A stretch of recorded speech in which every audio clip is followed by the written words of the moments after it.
I'm Brian Alabaster, and I'm a sculptor. Yeah, I could be described as an itinerant artist because I've specialised in portrait sculpture. Yeah, no, I specialise in sculpting people's children. I started sculpting my own children when they were 4 or 5 for myself, and it soon developed. People saw these and started to want to buy them. So whilst my children were young, we concentrated on making pieces of my children and their friends. But now I almost exclusively sculpt other people's families for them as one-off sculptures. And so in order to do that, the children are best really on their home territory. So I go and stay with the families. They get me as part of the package. I just come back from France. I spent the whole summer in a chateau, very hard life, in a chateau near the Loire in France, and I'm working on a family of 5 children, 6 to 16. And the older they are, the more difficult it is.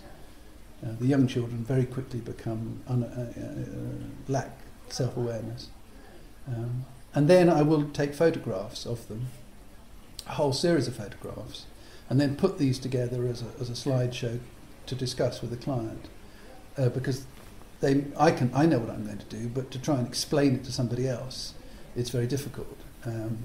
So I show them pictures of how the pieces will work together from these photographs, and we agree a pose and scenario.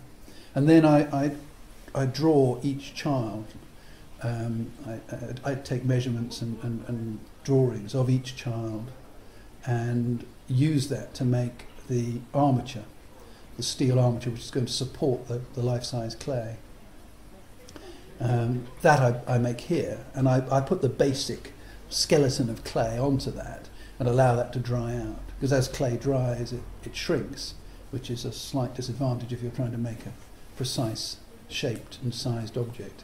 So we allow the core to dry, and then I go back to the client. I move my studio in a van.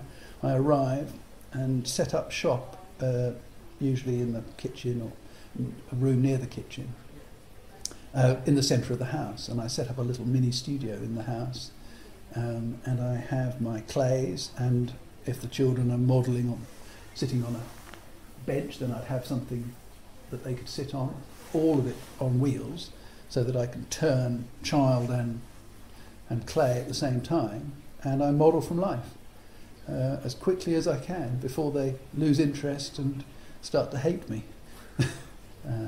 I normally take 4 or 5 days with the children to do a whole piece, and I then cut this clay into pieces to make it portable and transport it either here to be cast here in our foundry in Suffolk, or to I now use a couple of commercial foundries that help us with this.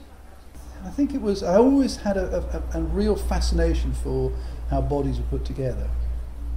This started as a child. I spent a lot of time being reconstructed in hospital myself, and so I became very aware of how bodies, worked.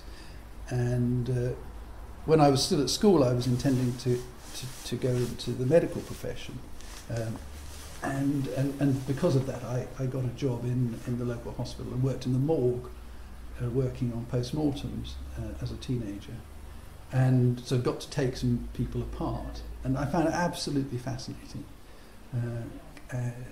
That, I think, then followed by the extraordinary business of producing your own children, which is just incredible. When you see that first, their hands, the way their bodies are put together, the way they all articulate and work, it just seems incredible to me. And I think, just like any parent, you want to record this. And I got very into, I'm just completely enthralled by the way bodies work and trying to represent that.